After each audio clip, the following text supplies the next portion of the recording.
Judge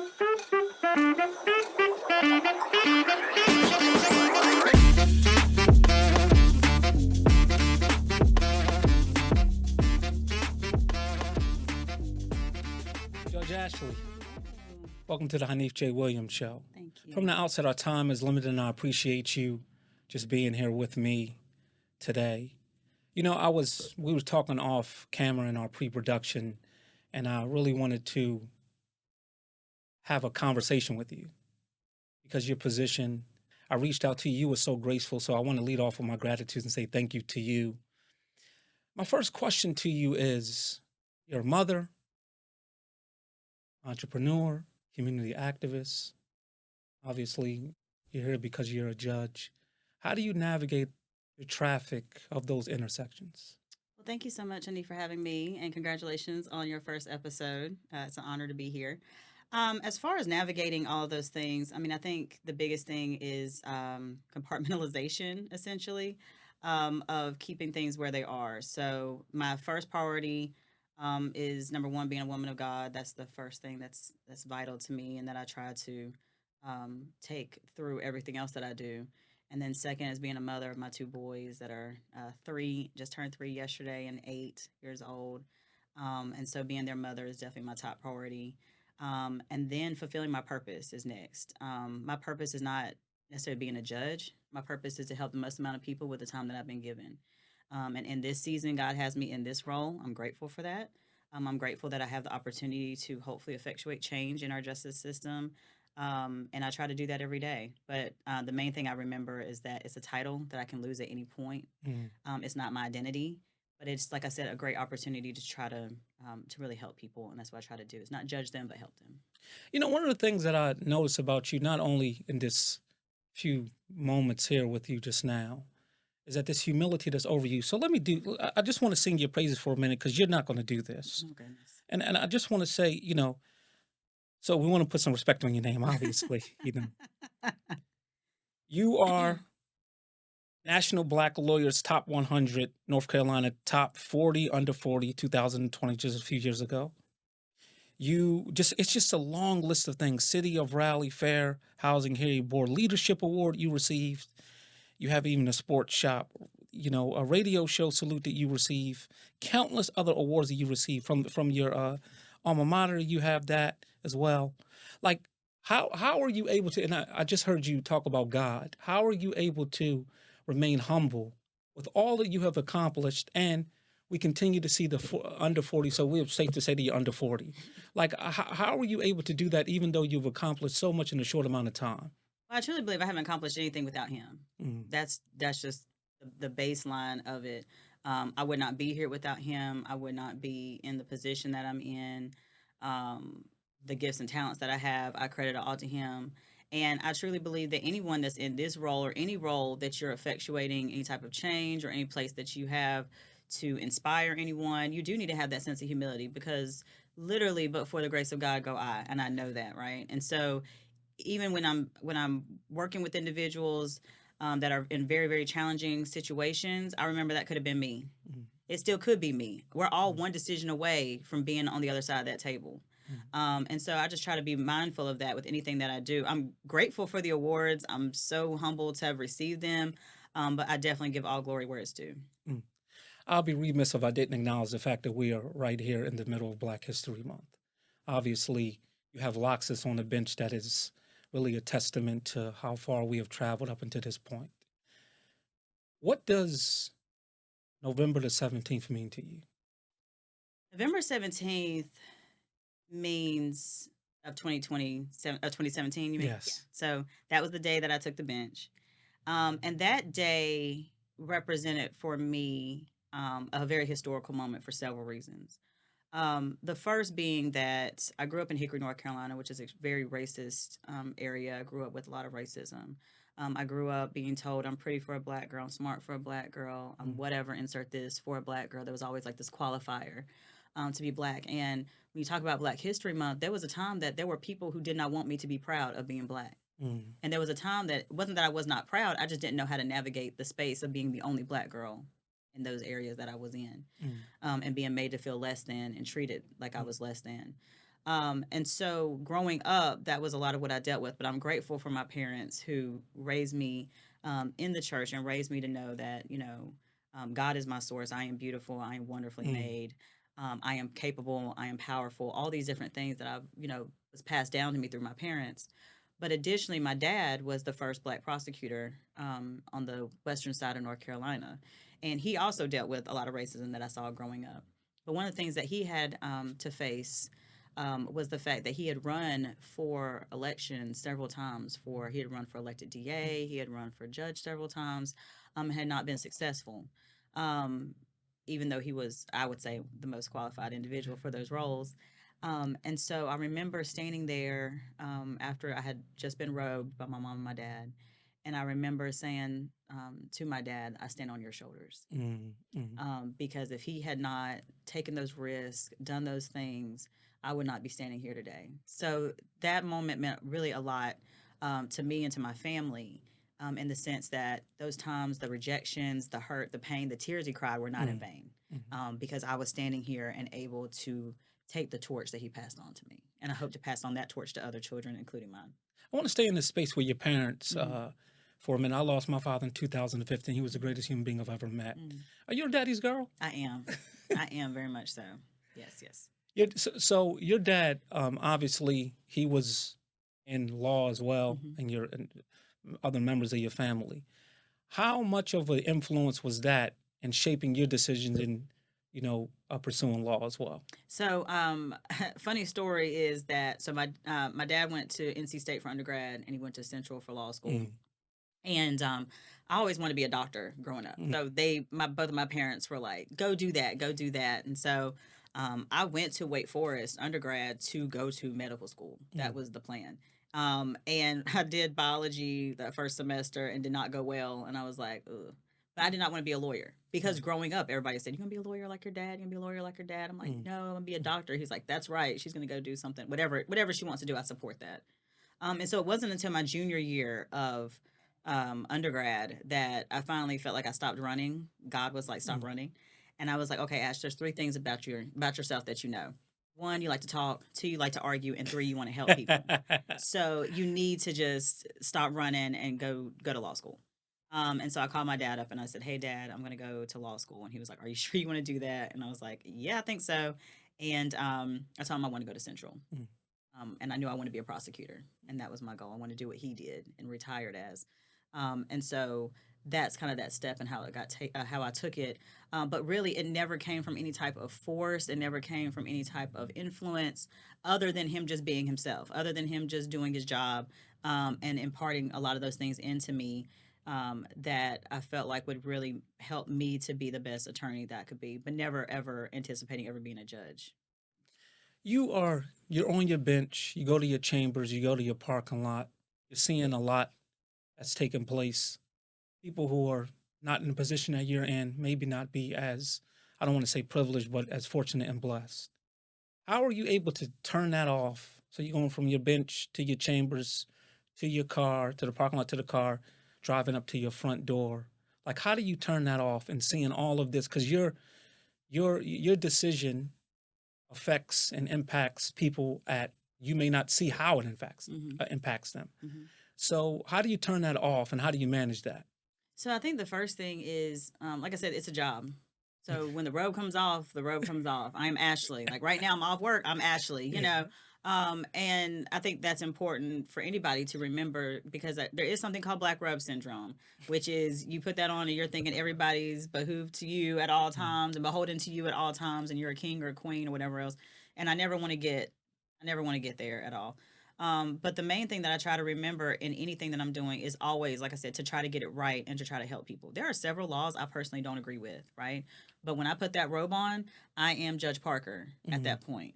And there are times that Ashley may feel one way, but Judge Parker has to do something else. And mm, that's a challenge. It's a mm, division of yourself at times. But when I took that oath, I swore to uphold the law. But that also means I swore to be fair and to be mm, equitable and to not look at how much money somebody has or what race they are, what gender they are, or if they have an attorney or not, or all those things that I have to remember when I put that robe on to make sure that everybody is getting treated equitably. and fairly. And so that's definitely what I try to do at the end of the day. But I also have to be okay with my decisions, right? And I truly believe that if I have the right heart for this, then hopefully I'm making the right decision. But you're right, I don't know. At the end of the day, what happened, but I definitely am praying and discerning, and hopefully making that right decision. But I also stand grounded in the fact that my rulings can be appealed, and people have that constitutional right to appeal it. So if I get it wrong, there are other judges that will make the call and say, "Ashley got it wrong," and I'm okay with that, and I will Mm. correct my mistake. And but I definitely have the heart to try to get it right. You mentioned earlier you stand when you was being rolled by your mother and your father, how you were standing on his shoulders. Hmm. So you're at the infancy of your public service. Hmm. There are people who are going to listen to this. A young black girl from Hickory is going to listen to this. What would you say to her? Number one. Number two is that even with your humility, are you aware of the power that you have and influence that you have? Do you ever like think about that in the silence of your own consciousness as far as like this is some serious business. This is a job, Hmm. but this is serious business. So those two Absolutely. things. Absolutely. I mean, I think the main thing is that I do take it extremely seriously. So I'm constantly making sure that I educate myself on what's happening, educate myself on the laws, educate myself in trainings and those kind of things. So, for example, currently I'm the lead child support judge, and I'm also the Mm, foster care judge. So we have two of us mm, that handle those type of courtrooms, and I want to make sure that I'm abreast of the law and those type of things. But I also highly understand the impact that my decisions and my rulings make on these families and on individuals. And so the big thing, um, well, to answer both questions essentially is yes, I do understand the gravity of what I'm doing, and I take it very very seriously. But I would say to that little girl that's watching this, now that I'm entering my 12th year of public service and my 6th year on the seventh year on the bench, I'm entering that, is that you are enough just mm, as you are. You are worthy. You are able and capable of doing these things. mm, I know that when I was going for it, I was 29 years old when I first started to go for the bench. And I was 30 years old. I had just turned 30 when I was that November 17th when I had just been appointed. But people told me I was too young. They mm, told me I was too inexperienced. mm, They told me I was unqualified. And I stood grounded in that God qualified me, and it's the only qualification that I mm, need. And that's what I would want any young woman to know, or any young man, or any young person to know. That when you've been called to something, you need to push forward in it. It won't be easy. There was a time actually went to try to become a judge earlier that year in 2017, and I was rejected, mm, and it was very painful. I mean, I think we look at people and we say, "Oh, you're here and you're there now," but they don't know your road was like this. mm, mm, You know, it's mm, going to be like this. There's going to be highs and there's going to be lows. But you got to keep pushing if you believe that that's what you've been called to do. And then when you get there, you have an obligation and responsibility. And the thing for me is understanding that I don't just go to work and then come home. That's not what I do. I'm out in the community. I'm talking to people. I'm trying to educate them on what's going on and what's happening in our justice system. I'm encouraging people to vote and learn about what's happening and their rights. I'm going to schools and talking to children and bringing them into the courthouse so they can see the courthouse in a positive light and see other opportunities that they have to be a part of the system. I truly believe we need to infiltrate it. I truly believe if we mm, want to see the change, we need to be the change. And mm, the way that we're going to do that is encouraging our children to become officers and clerks and probation officers and judges and attorneys and all of these type of things. Yes, we can march in the street, but we also need to be in that jury box, mm, right? We need to be voting for these elected officials and mm, ensuring that good people are in these roles. And so I take that also very seriously. Aside from my job, I'm also a teacher, a professor at Meredith College, mm, teaching the future of paralegals to really help and understand how they can assist people. And I'm also teaching other judges and other attorneys constantly about things that affect um, the justice system, like race, like sexism, like natural hair, mm. and how it's professional. And I'm taking this opportunity to say I'm on this platform as a judge who will listen to me, right? I don't know how long I'll be here, Yeah. but in this period of time, what's the biggest impact that I can make to educate and to help people? And so that's vital. So, we grew up with so many judges having their own shows. Is that a vertical of yours? No, It's not. no, no. Those are usually, I mean, those are actually attorneys. Yeah. Yeah, that just have that title. Except for Judge Judy, I think she's the only one that like actually was a judge. Right. But no, it's not. You mentioned the community service. Again, you are this. You're a boy mom. I'm a girl dad. How are you able to manage the work life balance, your community service, and still have time for your boys? Also, the picture of your boys on your website with you having the varsity jacket on, the basketball in your hands. Mhm. Are you into sports? I seen you with your dunks on, and I was telling some of my brothers who I was interviewing, they seen the flyer and they said, man, she even wears J's. This is the gentleman we want. So, Yeah, I mean, definitely. I love my dunks. I love and I am full out a boy mom. I am not personally into sports, but my oldest is excellent at every single sport. One time they didn't have a coach. I had to coach soccer. It was a good time. We were mm, undefeated that season.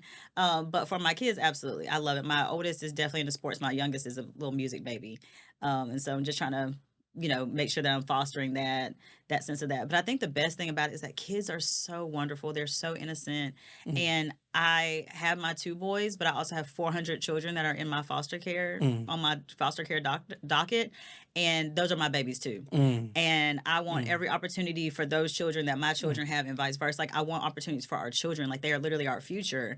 And I think the thing that's really the hardest for me when you talk about going home, the hardest thing for me is understanding the breakdown of the family, and even more so the breakdown of the Black family, and how these children really need healthy parents. I'm not saying they have to be together, but they need to have access to healthy parents, a healthy mom and a healthy dad, and a village. Growing up in the day, grandma, auntie, and everybody at the church could get on you when you were acting up. And I think we've got to get back to that village mentality for our kids. They really need it. mm. And we're in a severe mental health crisis right now that started generationally, that happened with parents, and it's going down into the kids. And we really, really need to work on, therapy and those kind of things for our community. I feel like it's really lacking. But like I said, I think that for our children, they deserve every opportunity to prosper and thrive. And the last thing I ever want to see a child is in my courtroom. And I'm just trying to do everything I can to prevent that. How have you dealt with, obviously young, you got the locks on the bench, very astute and sharp. You know what you're talking about. How have you been able to deal with the shade, the hate that, and you don't have to be specific, and I know you even can't, but I just wanted to really Yeah. have a roadmap to how you're able to deal with it, because we know, I mean, I'm Hmm. Black Hmm. and everyone in this room is Black. I think that that's something that our response to how hurt and trauma Hmm. is very important. So how have you been able to deal with it and being in the in the public sector? It's a great question. Unfortunately, I would say my answer is I've been desensitized to it. Mm. That's not a good answer. I mean, it's my truth. Yeah. It's unfortunate because I've had it happen so many times that at this point I'm like unbothered by it. Right. But I know I can't protect my kids from it. I know that I am still going to deal with it. It was so funny. A couple years ago, right after George Floyd, one of my white judges came up to me, white male judges came up to me. He said, Ashley, what's it like being a Black female judge? Mm. And I really appreciate that question because he didn't have to ask it. And he really was sincere about wanting to know what it was like. And I said, how much time do you have? I was like, but the short version is, I said, even though I put on this robe and I walk out here, I still see the disdain from certain individuals. I still see it from the public. I still see it from attorneys. And I have to continue to move forward. And a lot of times I was like, I can't just say guilty or innocent like you can.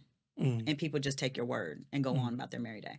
I have to prove myself in a sense, right? I have to explain my rulings, explain why I've ruled this way, just really so that other people can know that I'm actually supposed to be here because they really think that I'm not. Mm. I have people look at me Mm. now, you were so young, Mm.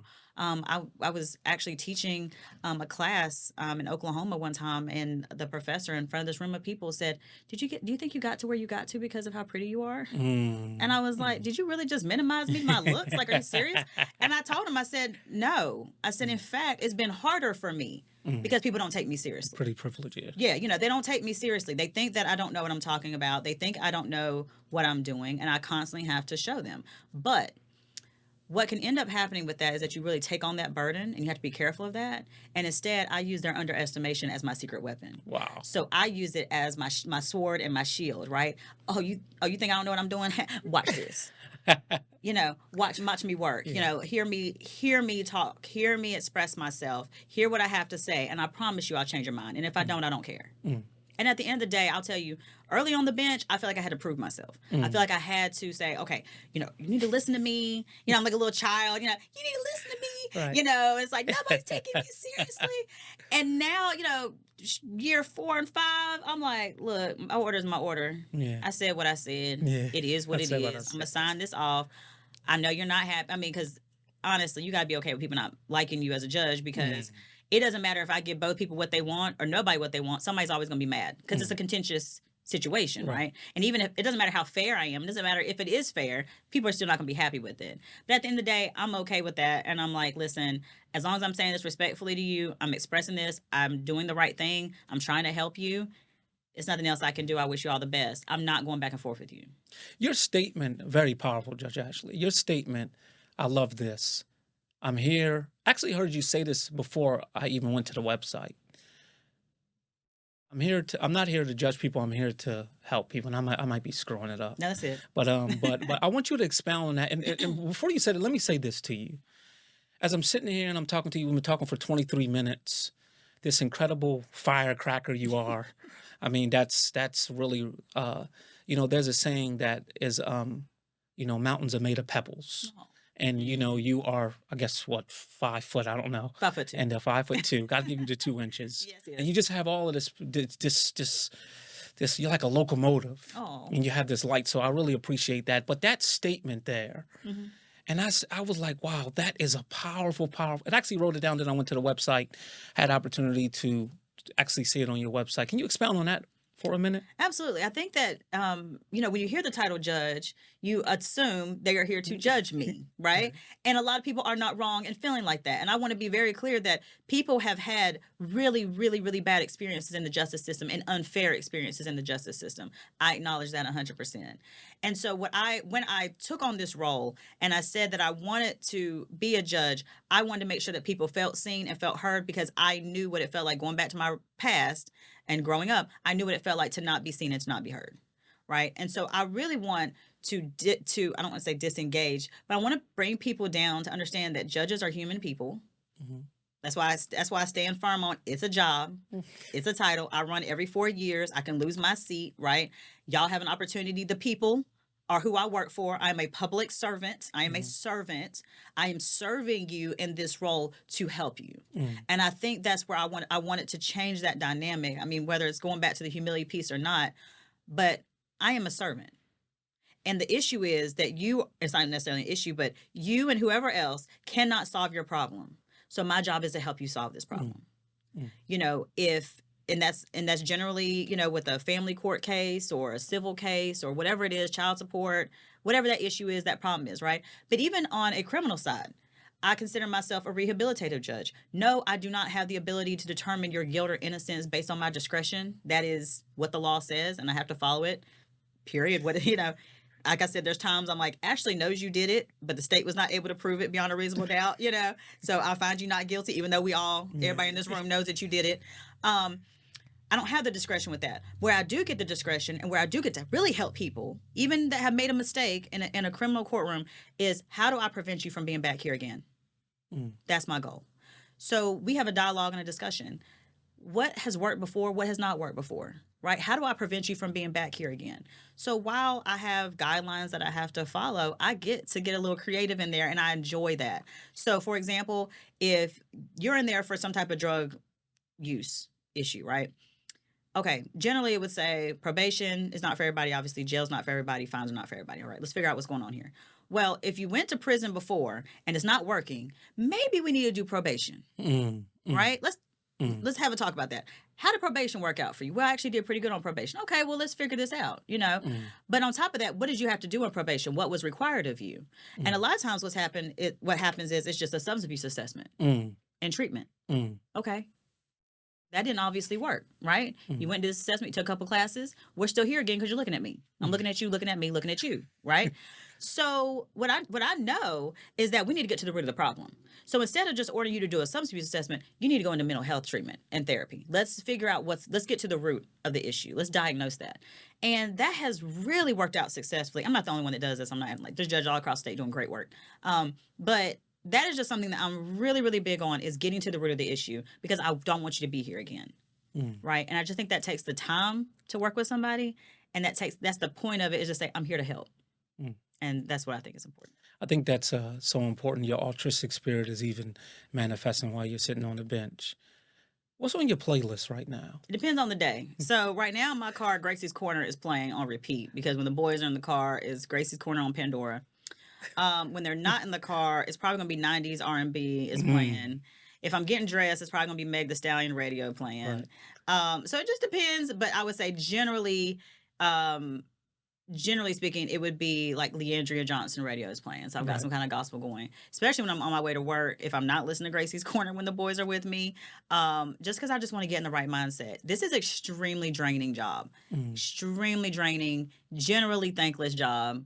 Like I said, nobody's ever happy. You do have those individuals that threaten you. You do have those individuals that stalk your social media. You do have a lot of additional things that you have to be concerned about, because you're dealing with such high stakes situations.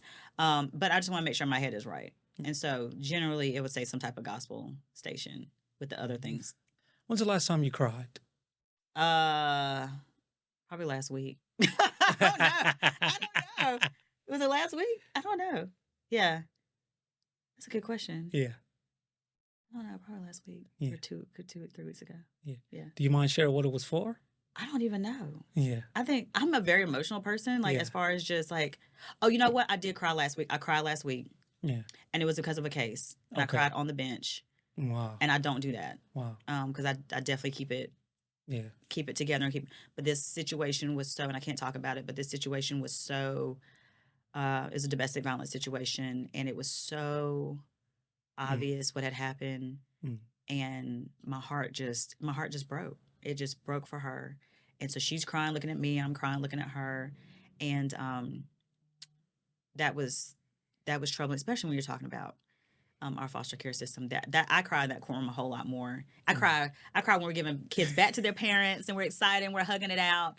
And I cry about a lot of the situations, just knowing, you hope that our children will stand a chance, but there's something that just, you were born into some nonsense, unfortunately, where you just want people just to get it together. You're like, please, y'all, get it together. Do you understand what I see across the street? Do you understand what I see, in these situations? And it's heartbreaking. It's heartbreaking, but there's hope. So I don't want to get, completely cynical, but there's hope as well. And so there's good tears and there's challenging tears. So.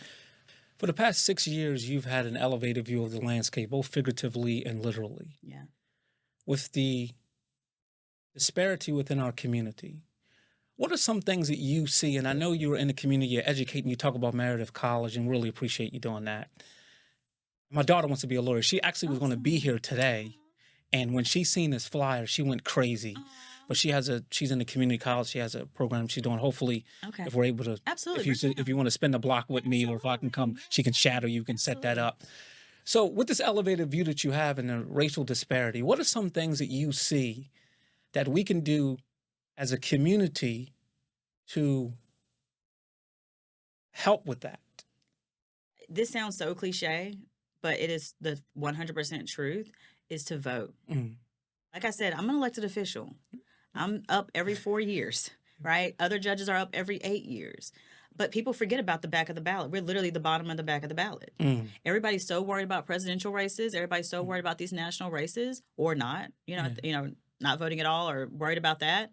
But you really need to be concerned about these local races. You really need to be concerned about who your district attorney is that you vote for and elect. You need to be concerned about who your sheriff is that you vote and elect. You need to be concerned about your judges, because you never know. People say, well, I'm not going to be in court. You could be a victim of a case. When I was in college, my place got broken into. I'm a breaking and entering victim. You know what I mean? I've gotten busted for speeding. I've been a defendant before. So you never know when you're going to end up, whether it could be a speeding ticket all the way up to a civil case or a custody case or a divorce or whatever. You just never know where you're going to end up. And so you need to know who these people are before you have to get in front of them. And I think that we need to do a better job of educating ourselves and supporting those who are doing the work, who are becoming aware of the racial inequity issues and want to fix those things. When you talk about this being a point of privilege or a powerful position, the people are the ones who make that decision. So we ask ourselves, do you know who the judges are in your district?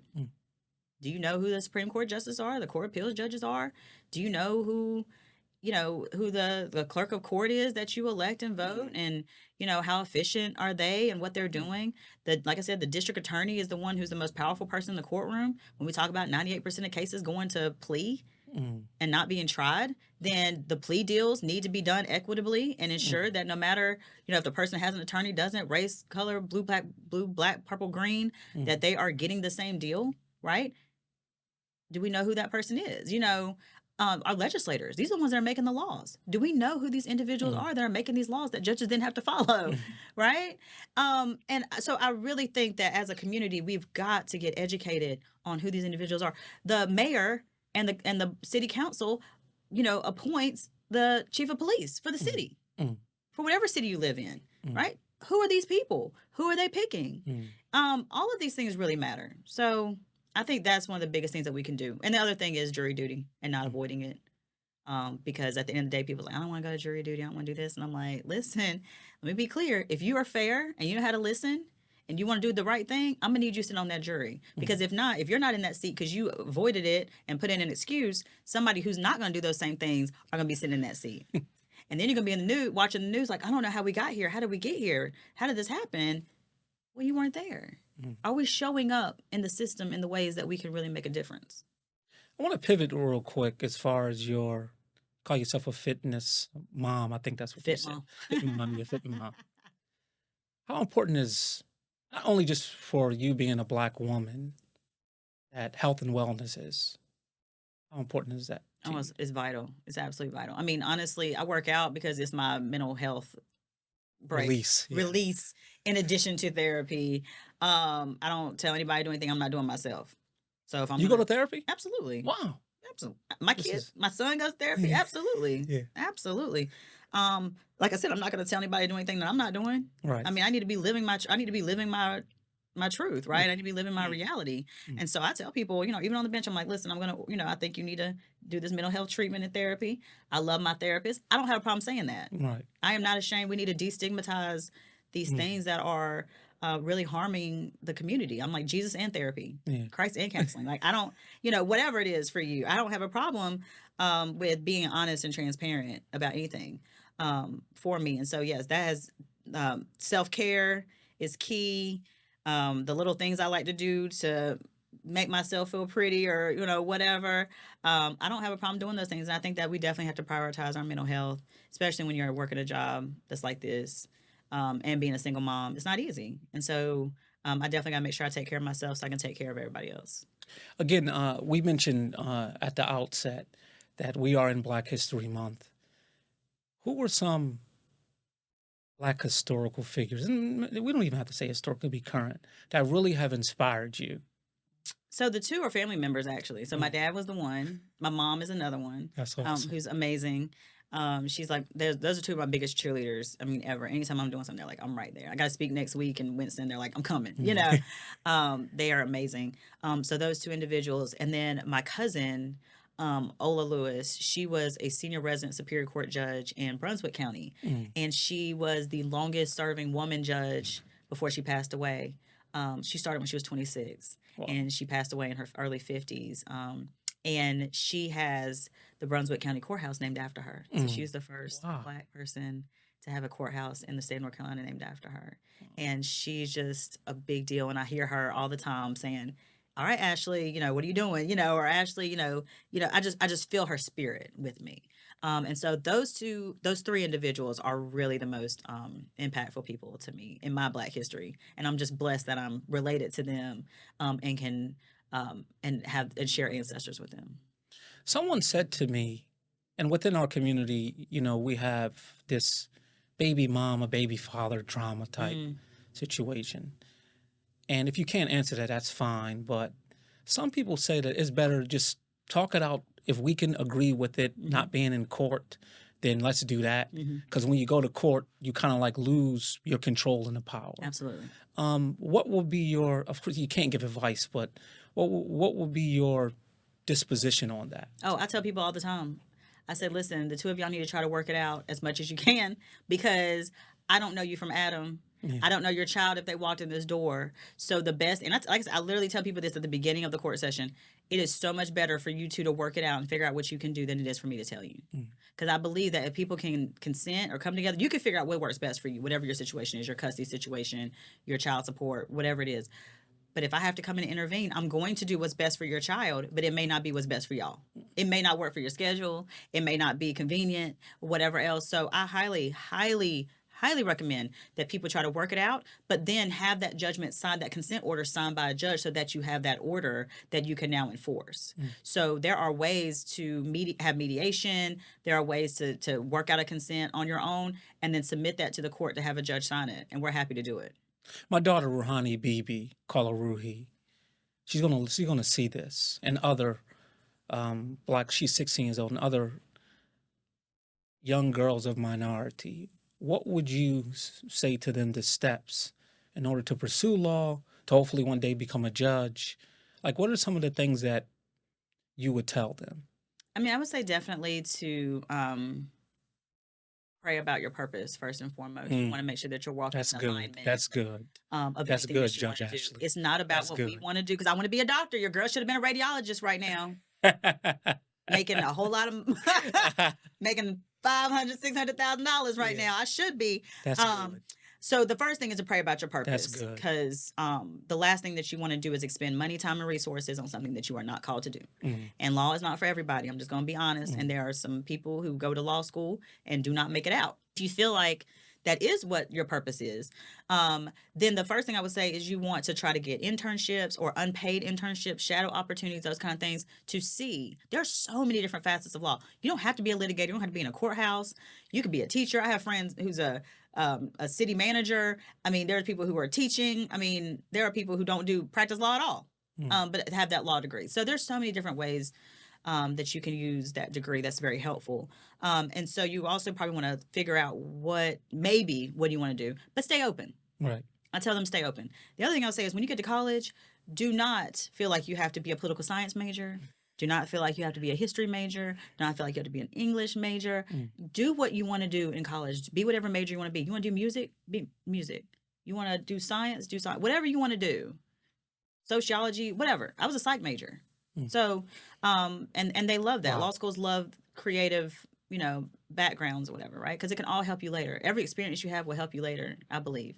In life. And then, if and when you decide to go to law school, I strongly suggest that you go to law school in the state that you want to work in, because the alumni that come to the school that's how you get your jobs. That's how you get your internships. That's how you build your network. That's a gem. That's a gem. That's how you build your network. So you definitely want to go to school in the state that you want to practice in, if you can. But more importantly, you want to be looking at that cost benefit analysis. You want to know, okay, for example, I knew I was going to be a public servant. I knew I was going to be a public interest lawyer.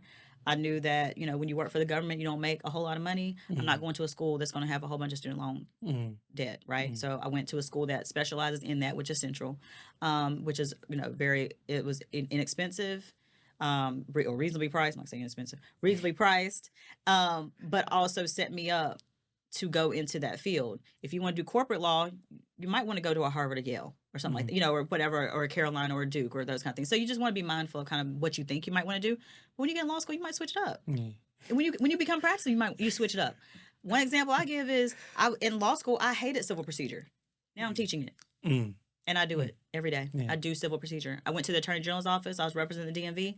I love civil procedure, but I hated it in law school. So you just never know where you're going to end up. So those are my quick nuggets.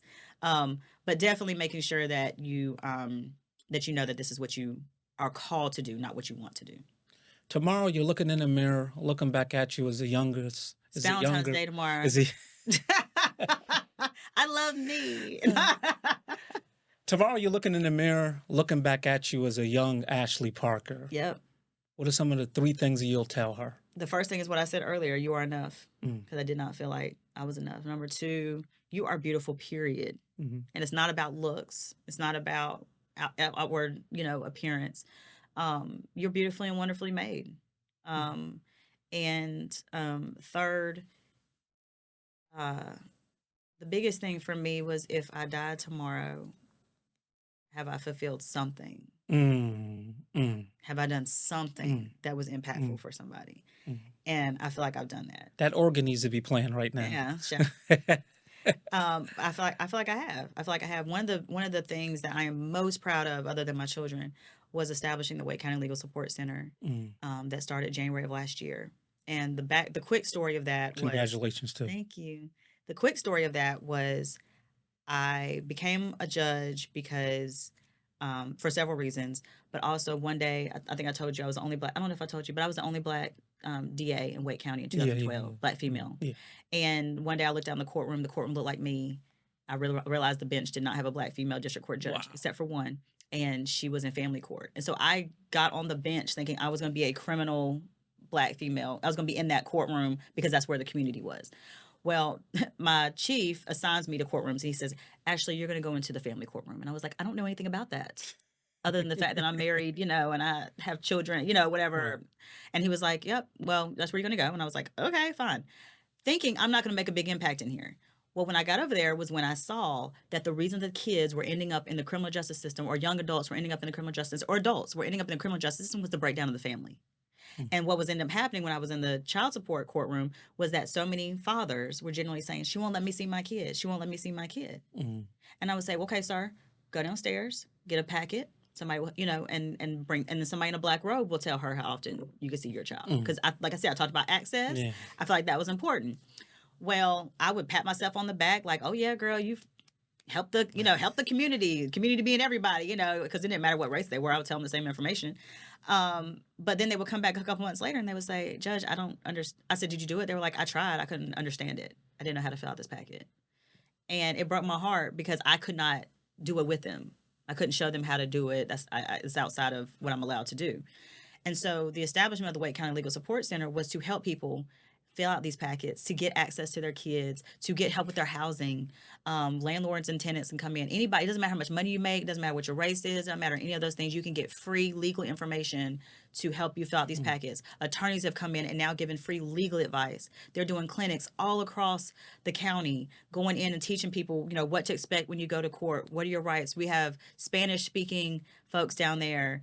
But it is I think they've already served over 5,600 people in a year. And that was born out of access. We talk about equal access to justice. Anybody should be able to navigate this because everybody can't afford an attorney. But it shouldn't stop you from being able to have your case heard, to have your situation dealt with, to have somebody help you. And so if I died tomorrow, I know that I have done something, hopefully, in co-founding that with so many amazing people in the county funding that. It wasn't me. Like I said, I give all glory to God, but I felt like that was why I was called to try to effectuate that change. And I'm glad to see that it's taking place. There's still more work to do, but I think this is, first of all, as we begin to close out this this conversation that I've had with you, and I want to be transparent with you, with your permission, of course. And I am profoundly impressed. thank you. And this interview has exceeded, because I don't know you. And what I was telling our producer Jermaine in a pre-production meeting is that I want to have this conversation to get to know you. This right here and who you are, your force, and you're like a girl wonder. You're like a humanitarian, the altruistic spirit. You're a Jewish at a very high level. Your family, you talk about your kids, your walk is divine. I mean, you check a lot of boxes, and I'm so grateful to not only be a part of the community of Raleigh, but to be a black man, to call you a sister. And I say that with deep sincerity, even if these cameras and these lights wasn't on, I would say that to you. I do want to say something, that the way you communicate offline, how you communicate with me, how open you are, and I want to tell the people this. Which camera? This is my camera. Is that this is the real deal. This is someone, Jermaine's telling me this is my camera. This is the real deal, Judge Ashley. And Judge Ashley, I'm so grateful for you. Thank you. Thank you. I want you to join this court by Oh, my saying goodness. this. What's next for you? People ask me that all the time, and I say, whatever God has. I didn't think I would be here. I didn't even think I'd be here. So I don't know. I just, whatever's next, however I can make the next big impact. I'll tell you, I love speaking engagements. that is one of my favorite things to do. So it's like if I could do judging 50% of the time and do speaking engagements, but motivational speaking and those kind of things are definitely something that I love to do and just try to inspire because so many people inspire me, and I hope I can do that for others and especially for our young women. So, but as far as what's next, whatever God has. Thank you so much, Judge Thank Ashley. I you. appreciate you.